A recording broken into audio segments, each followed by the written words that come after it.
Video like जरूर कर लीजिए और ऐसे वीडियो लगातार फ्री में पाने के लिए चैनल को तुरंत सब्सक्राइब कर लीजिए और बेल आइकन को जरूर टैप कर लीजिए ताकि आगे भी सारे वीडियो आपको मिलते रहे। यूट्यूब में फॉलो करते हैं तो प्लीज ये वाला फ्री टेलीग्राम चैनल जरूर ज्वाइन कर लीजिएगा। सारे नोटिफिकेशन सारे अपडेट यहीं पे आते हैं, ध्यान रखिए। हेलो फ्रेंड्स, एग्ज़ाम प्रिपरेशन के यूट्यूब चैनल पर मैं प्रियंका एक बार फिर से आप सभी का बहुत बहुत स्वागत करती हूं। और आज की ये जो नई सीरीज़ में स्टार्ट करी हूं ये यूपी पीसीएस प्रीलिम्स एग्ज़ाम 2024 के लिए है। एग्ज़ाम डेट आपकी फिर से आई हुई है, 22 दिसंबर को है। लगभग एक महीने का जो ये वक्त है वो ज़्यादा से ज़्यादा प्रैक्टिस का है, जो मैं पहले भी आपसे बोलते आ रही हूँ कि अच्छे से प्रैक्टिस कीजिए, जो आपने पढ़ा है उसको प्रॉपरली रिवाइज़ कीजिए। और अभी जो सीरीज़ चल रही थी रात को 9 बजे वो वैसे तो यूपी पीसीएस प्रीलिम्स और आरओई एग्ज़ाम के लिए थी, पर स्पेसिफिक सीरीज़ ये स्टार्ट कर रही हूँ मैं यूपी पीसीएस प्रीलिम्स के लिए।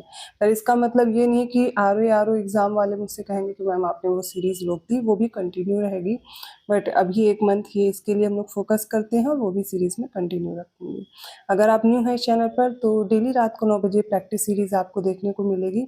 इसमें डेली मैं कुछ क्वेश्चंस कराती हूँ, वो क्वेश्चन मेरे साथ प्रैक्टिस कीजिए और आपका क्या स्कोर है वो मुझे आप कमेंट करके बता सकते हैं। क्वेश्चंस आपको कैसे लगे वो भी बताइएगा। देखिए, इन क्वेश्चंस में आपको स्टेटमेंट ज़्यादा मिलेंगे, उन स्टेटमेंट के ज़रिए से आप अपने जो टॉपिक के बारे में जानकारी वो अच्छे से जान पाएंगे।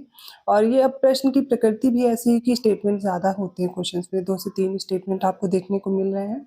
तो कोशिश कीजिए क्वेश्चंस पे फोकस कीजिए, अच्छे से आप इनको सॉल्व कीजिए। और इसके साथ साथ अगर आप कंप्लीट कोर्स ज्वाइन करना चाहते हैं, क्योंकि यहाँ पर मैं कुछ क्वेश्चन लिमिटेड टाइम में कराती हूँ, और आप अगर कंप्लीट कोर्स पाना चाहते हैं और इस बचे हुए समय में बेहतर ढंग से प्रिपरेशन करना चाहते हैं तो मैं आपको बताऊंगी स्टडी फॉर सिविल सर्विसेज का क्रैश कोर्स लॉन्च हुआ, आप उसे ज्वाइन करके बेहतर ढंग से प्रिपरेशन कर पाएंगे। उसमें क्या है, आपको वीडियो रिकॉर्डेड क्लासेस दी गई हैं, तो सारे सब्जेक्ट से रिलेटेड जो आपकी समझ है वो सही बन जाएगी, तो आप सारे सब्जेक्ट समझेंगे। फिर इसके बाद आप प्रैक्टिस कर पाएंगे। डेली प्रैक्टिस कराई जाती है, क्वेश्चंस प्रैक्टिस करिए, फुल लेंथ मॉक टेस्ट दिए गए, आप मॉक टेस्ट लगाइए। तो इन सब तरीकों से आप अपनी प्रिपरेशन बेहतर करेंगे, सिलेक्शन ले पाएंगे। और आप वही मटेरियल फॉलो कीजिए जो लेटेस्ट ट्रेंड और पैटर्न को फॉलो करता हूँ, ना कि कोई भी मटेरियल जो आप पढ़ते रह जाए और उससे क्वेश्चन आए भी ना। तो करंट अफेयर हो, जीएस हो, सीसेट हो, सभी के लिए निश्चिंत हो जाइए। बहुत ही कम पैसों में आप पूरी प्रिपरेशन कर पाएंगे। और ज्ञान से कूपन कोड, अगर आप स्टडी फॉर सिविल सर्विसेज का ऐप डाउनलोड करके कोर्स परचेज कर रहे हैं, कूपन कोड अप्लाई कीजिएगा, आपको डिस्काउंट भी मिल जाएगा। चलिए बिना देर किए आज की क्लास स्टार्ट करते हैं। 31st क्वेश्चन देखते हैं। इसमें आपको बताना है कौन से ऑप्शंस आपको करेक्ट दिए गए हैं। पहले सारे स्टेटमेंट देखेंगे।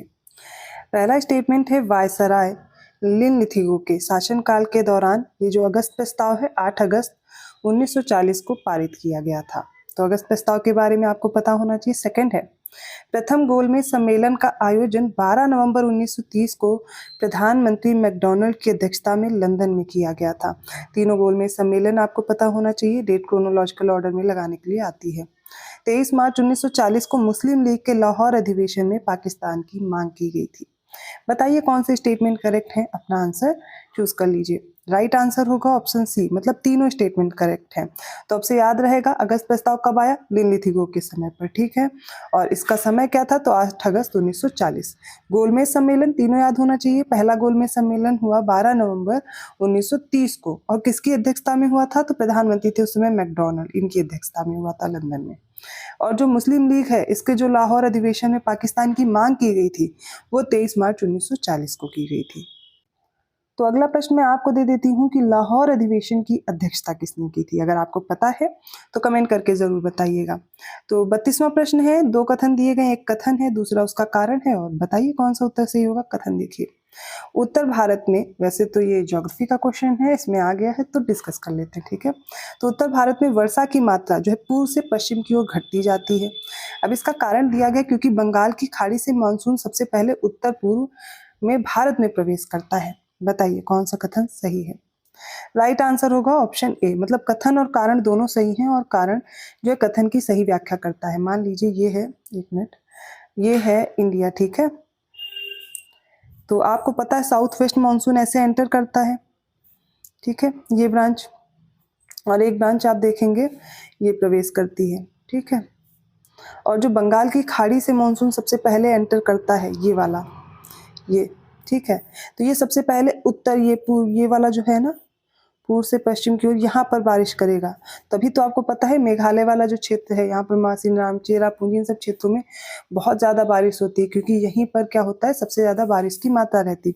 अब धीरे धीरे जैसे जैसे ये मानसून की ये विंड्स आगे बढ़ती जाती है, इनमें वर्षा की मात्रा कम होती जाती है। 300 सेंटीमीटर से अधिक होती, फिर आगे बढ़ती 250, 150, 100 सेंटीमीटर और 50 सेंटीमीटर। लगभग आप देखेंगे जो ये पश्चिम वाला क्षेत्र, यहाँ तक पहुँचते पहुँचते नमी की मात्रा ही खत्म हो जाती है। तो दोनों ही स्टेटमेंट आपके करेक्ट है और कारण सही व्याख्या भी कर रहा है। 33rd क्वेश्चन है, निम्नलिखित में से किस पंचवर्षीय योजना के अंतर्गत दो मुख्य उद्देश्यों गरीबी उन्मूलन और आत्मनिर्भरता की प्राप्ति को प्राप्त करने का लक्ष्य रखा गया था? तो पंचवर्षीय योजना सारी याद कर लीजिए और इसमें बताना है दो मुख्य उद्देश्य थे, गरीबी उन्मूलन और आत्मनिर्भरता की प्राप्ति। ये किस पंचवर्षीय योजना में था? चौथी, पांचवी, सातवीं या इनमें से कोई नहीं? तो याद रखिए, अब नहीं भूलना चाहिए, पांचवी पंचवर्षीय योजना में ये उद्देश्य था कि गरीबी हटाओ और दूसरा क्या होगा कि आत्मनिर्भरता की प्राप्ति करना। 34th क्वेश्चन है और इनकरेक्ट ऑप्शन चूज करने हैं, ठीक है। अब इस बार सही, यही तो गलती होती है कि हम लोग जल्दी में देखते नहीं, वही सॉल्व करते जा रहे हैं। यहाँ ध्यान रखना, आज हमें गलत ऑप्शन चूज करना है इस क्वेश्चन में। तो पहला स्टेटमेंट है, द्वितीय पंचवर्षीय योजना हेरोड डोमर मॉडल पर आधारित थी। द्वितीय पंचवर्षीय योजना क्या थी? तीसरी पंचवर्षीय योजना को महालनोबिस योजना भी कहा जाता है, जिसका नाम प्रसिद्ध सांख्यिकीविद पीसी महालनोबिस के नाम पर रखा गया था, प्रशांत चंद्र महालनोबिस, ठीक है। थर्ड स्टेटमेंट है, माफ कीजिएगा, केंद्रीय अन्वेषण ब्यूरो की स्थापना 1962 में गठित के संथानम समिति की सिफारिशों पर की गई थी। अब बताइए इनमें से कौन से स्टेटमेंट आपके गलत है? तो चलिए पहले की बात करते हैं। तो ये जो हेरोड डोमर मॉडल है ना, ये किसका था? ये पहली पंचवर्षीय योजना का था, फर्स्ट थी ये। और ये जो पीसी महालनोबिस है, महालनोबिस योजना, ये द्वितीय पंचवर्षीय योजना थी, तो ये सेकंड है। केंद्रीय अन्वेषण ब्यूरो की स्थापना 1962 में हुई, किसकी सिफारिश पर? के संथानम, सही है। तो 1 और 2 इनकरेक्ट है और वो हम देख लेते किस ऑप्शन में है, ऑप्शन डी करेक्ट हो जाएगा।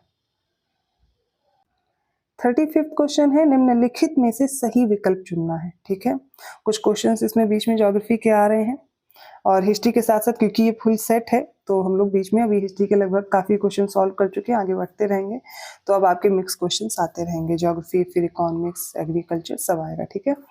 तो देखते हैं, साल्वीन नदी के पूर्व में सुनहरा त्रिभुज अवस्थित है जो केसर की खेती के लिए प्रसिद्ध है, पहला स्टेटमेंट। दूसरा, पश्चिमी घाटियों को सह्याद्री हिल्स के नाम से भी जाना जाता है।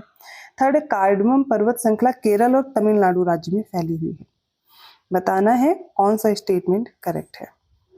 तो राइट आंसर देखते हैं, इसका हो जाएगा ऑप्शन बी। दूसरा और तीसरा स्टेटमेंट करेक्ट है कि जो पश्चिमी घाट है ये इंडिया है, ठीक है। जो पश्चिमी घाट है ये, तो यहाँ पर सह्याद्री हिल्स के नाम से भी जानते हैं, उत्तरी सह्याद्री और दक्षिणी सह्याद्री और मध्य सह्याद्री के नाम से पूरी श्रृंखला को सह्याद्री भी बोलते हैं, अब से याद रखना, ठीक है। कार्डमम, अब जब ये नीचे वाला पोर्शन आप देखेंगे थोड़ा सा यहाँ पे, तो ये वाला जो क्षेत्र है, ये नीचे जो हिल्स है, इसको कार्डमम हिल्स कहते हैं। और ये जो कार्डमम या फिर इनको इलायची की पहाड़ियां जो बोलते हैं, ये केरल और तमिलनाडु के बॉर्डर पे आप देखेंगे आपको मिल जाएंगी, तो दोनों राज्यों में फैली हुई है। पहला स्टेटमेंट क्यों इनकरेक्ट है? तो ये जो साल्वीन नदी है, इसके पूर्व में सुनहरा त्रिभुज है और ये केसर के लिए नहीं, ये अफीम की खेती के लिए प्रसिद्ध है, इसलिए ये स्टेटमेंट इनकरेक्ट था।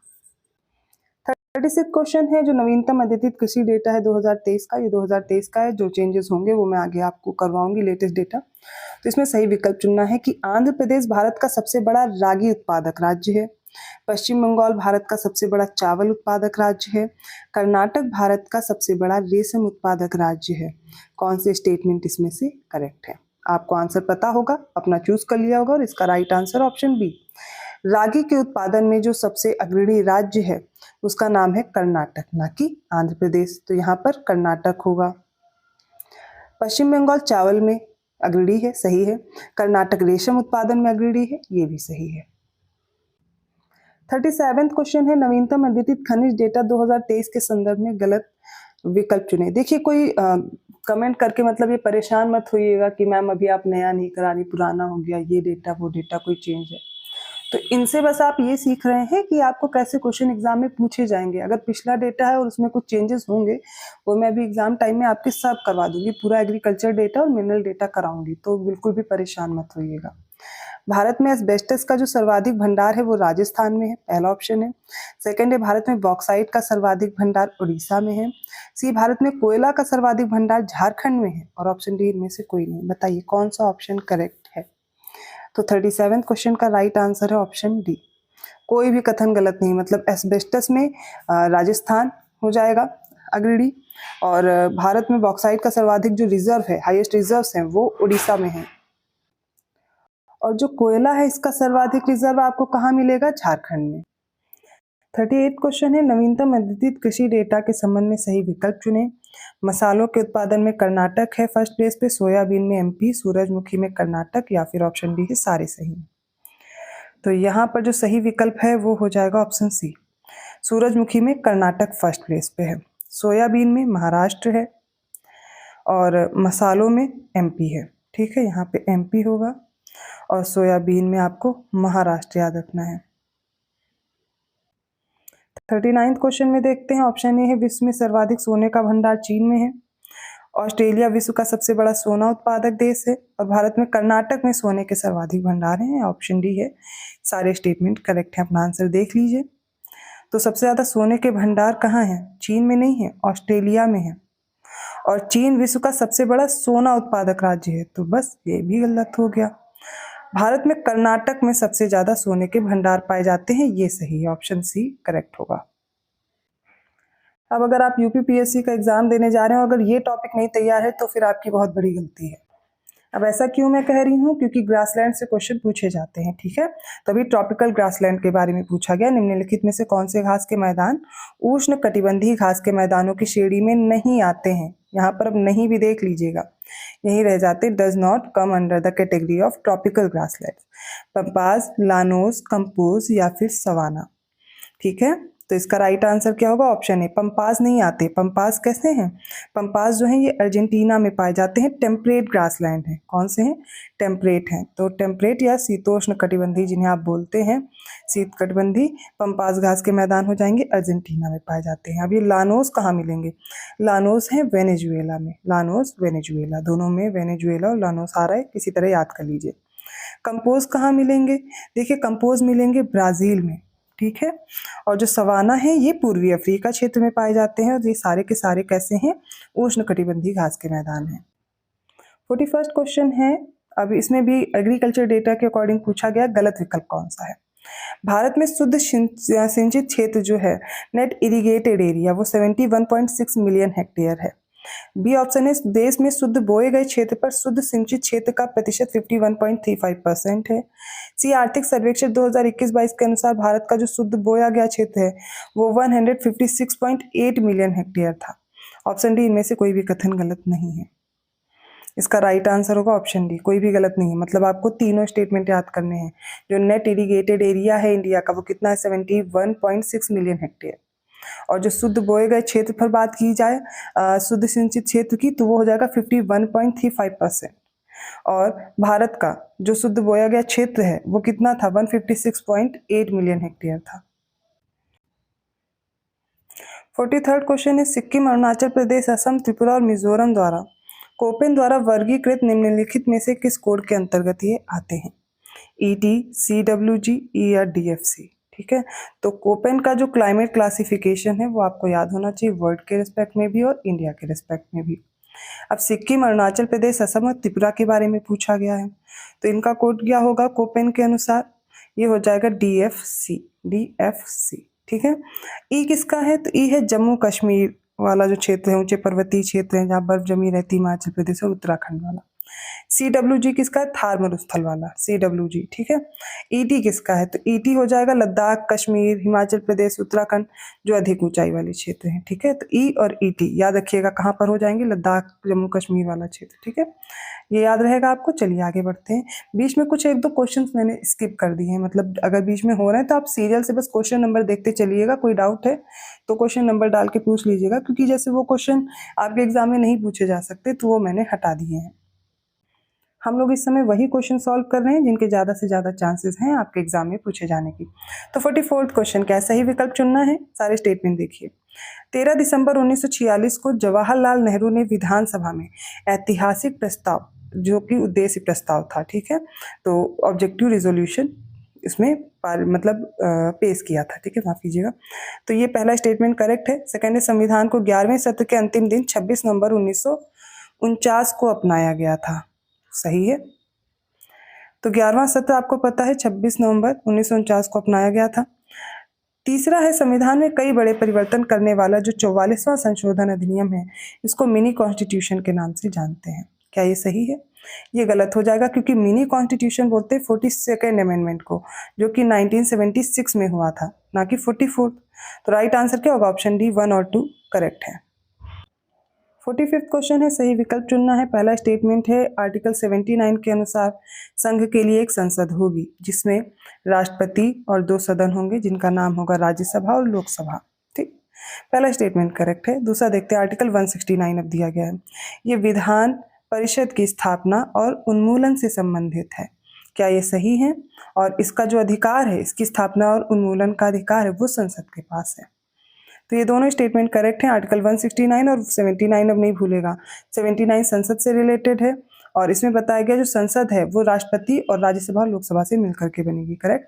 और आर्टिकल 169 क्या है? तो इसमें विधान परिषद की स्थापना भी है और उन्मूलन भी है, दोनों चीज याद रखिएगा, ऑप्शन सी करेक्ट है। 46 क्वेश्चन है, निम्नलिखित में से किसने भारत के आपातकालीन प्रावधानों को संविधान की प्राणवायु बताया है? ठीक है, ए है टीटी कृष्णाचारी, बी है हृदयनाथ कुंजरू, सी है अल्लादी कृष्ण स्वामी अय्यर और डी है महावीर त्यागी। इसका राइट आंसर होगा ऑप्शन सी, अल्लादी कृष्ण स्वामी अय्यर ने कहा है ये जो संविधान की प्राणवायु है, जो आपातकालीन प्रावधान है। टीटी कृष्णाचारी ने इन्हें संवैधानिक तानाशाही कहा, ठीक है। और जो हृदयनाथ कुंजरू हैं, इन्होंने राज्यों की वित्तीय स्वायत्तता कहा इसको, और महावीर त्यागी ने क्या कहा था? सुरक्षा वॉल से इसकी तुलना कर दी थी। 47 क्वेश्चन, भारतीय संविधान के अंतर्गत भारतीय संघ के राज्यों को 4 वर्गों में वर्गीकृत किया गया था। निम्नलिखित में से किस भाग के अंतर्गत केवल एक केंद्र शासित प्रदेश शामिल किया गया था? आपको भाग 7 याद होगा, बाद में निरस्त किया गया, ठीक है। तो राज्यों का जो पुनर्गठन है वो तो याद ही रखेंगे और जो इनमें राज्य थे वो भी याद रखेंगे। तो किस भाग में? भाग का, भाग खा, भाग घा या फिर भाग घा में किसमें किसको रखा गया था, ये आपको याद रखना है। तो सिर्फ अंडमान निकोबार ऐसा केंद्र शासित प्रदेश है जिसको रखा गया था भाग खा में, ऑप्शन डी करेक्ट है। भाग का में कौन थे? वे राज्य थे जो ब्रिटिश भारत में गवर्नर शासन के अधीन हुआ करते थे। भाग खा में कौन थे? 9 राज्य थे जहां विधानमंडल के साथ साथ शाही शासन भी होता था। भाग गा में वो थे जो राज्य ब्रिटिश भारत के मुख्य आयुक्त शासन करते थे। 48 क्वेश्चन देखिए, भारतीय संविधान के कुछ भागों के संदर्भ में सही विकल्प चुने। भाग 9 पंचायतों से रिलेटेड है, भाग 10 जो है नगर पालिकाओं से है, 4 है राज्य की नीति नहीं दे सकता, तो 4 का है मौलिक कर्तव्य। क्या सारे करेक्ट हैं? देखिए, पंचायतें 9 में है, नगर पालिकाएं 9A में है, मतलब ये गलत हो गया। भाग पूछे जा रहे हैं, ठीक है। आप लोग अनुसूची और भाग में बहुत कंफ्यूज होते हैं, अनुसूची 11, अनुसूची 12, ठीक है। यहाँ पर भाग पूछा गया तो 9 और 9A। भाग 4 में राज्य की नीति नहीं दे सकता तो, और 4A में मौलिक कर्तव्य। तो 2, 3 और 4 करेक्ट है, 3 और 4, 1, 3 एंड 4 सॉरी। तो ऑप्शन यहाँ पर सी करेक्ट है। देखिए, किसी क्वेश्चन में भी प्रॉब्लम है ना तो आप कमेंट जरूर कीजिएगा, मैं कमेंट से देख लूंगी क्या प्रॉब्लम आ रही है, तो मैं वो चीज़ें आपकी कराती रहूंगी।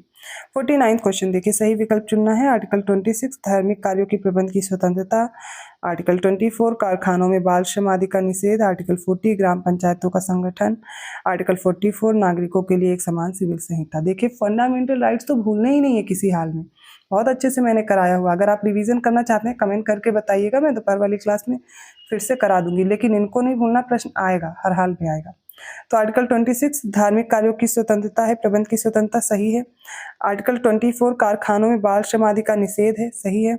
आर्टिकल 40 ग्राम पंचायतों के संगठन से रिलेटेड, आर्टिकल 44 एक समान सिविल संहिता, uniform civil code, UCC. Option D correct है, सारे ही करेक्ट है। अगला प्रश्न है, सही विकल्प चुनना है। तो सारे विकल्प देखिए। पहला स्टेटमेंट है 61वां संशोधन अधिनियम, ये 1989 में आया, ठीक है। इसके द्वारा क्या हुआ? लोकसभा और विधानसभा के चुनाव में जो मतदान की आयु थी वो 21 वर्ष से घटा करके 18 की गई, ठीक है। सोच लीजिए सही है या नहीं। फिर देखते हैं 1987 में 57th कॉन्स्टिट्यूशनल अमेंडमेंट होता है। इसके जरिए से उत्तर पूर्वी राज्यों में अरुणाचल प्रदेश, मेघालय, मिजोरम, नागालैंड की विधानसभाओं में जो अनुसूचित जनजातियां हैं इनके लिए सीटों के आरक्षण का प्रावधान किया गया। राइट आंसर क्या होगा? ऑप्शन सी, मतलब दोनों ही करेक्ट है, दोनों अमेंडमेंट अब नहीं भूलेंगे। अब आपको 61st याद हो गया होगा और 57th याद हो गया होगा। तो 61st में क्या हुआ था 1989 में? जो मतदान की आयु है लोकसभा और विधानसभा के चुनाव में, वो 21 से 18 हो गई। 57th में क्या हुआ? अरुणाचल प्रदेश, मेघालय, मिजोरम, नागालैंड, यहाँ पर जो स्टेट्स हैं इनके लिए सीटें रिजर्व की गई। याद रहेगा। चलिए अगला प्रश्न मैं आपको ये पूछना चाहती हूँ, किस अमेंडमेंट के जरिए से, ठीक है, पिछड़ा वर्ग आयोग का गठन हुआ? तो ये आज के इंपॉर्टेंट क्वेश्चंस थे और मैंने नंबर ऑफ क्वेश्चंस भी इंक्रीज किए हैं। अगर वीडियो अच्छा लगा तो प्लीज़ लाइक ज़रूर कीजिए और लोगों को शेयर करते रहिए और कमेंट करके ज़रूर बताइएगा आपको ये वीडियोस कैसे लग रहे हैं। आप लोग के जो डाउट होते हैं, ऐसा नहीं मैं उनको देखती नहीं हूँ, थोड़ा लेट भले रिप्लाई मिलता है लेकिन सभी को आंसर मिलेगा। तो कहीं भी कोई कन्फ्यूज़न लगे आप कमेंट करके ज़रूर पूछिएगा। और इसके साथ साथ आप कोशिश कीजिए ज़्यादा से ज़्यादा, अगर आपने चैनल सब्सक्राइब नहीं किया और आप वीडियोज़ देख रहे हैं, हेल्पफुल है, तो प्लीज़ सब्सक्राइब कर लीजिए और बेल आइकन ज़रूर प्रेस कर दीजिएगा। नोटिफिकेशन आपको आसानी से मिल जाएंगे अगले वीडियोस के। और इसी तरह के और क्वेश्चंस या फुल पेड कोर्स आप ले सकते हैं, टेस्ट सीरीज या पेड क्विज, जिससे आप बेस्ट परफॉर्म करेंगे अपने एग्जाम में, बेहतर परफॉर्मेंस दे पाएंगे। ऐसे ही क्वेश्चंस आपको और मिल जाएंगे। तो क्वेश्चंस आप देख रहे हैं ये लेटेस्ट ट्रेंड और पैटर्न पे ही हैं। एक दो स्टेटमेंट हैं, जैसे कि प्रश्न पूछे जाते हैं यूपीपीएससी के एग्जाम में, तो तैयार रहिए, ज़्यादा से ज़्यादा प्रैक्टिस कीजिए। मैं मिलती हूँ अगली क्लास में, तब तक के लिए धन्यवाद।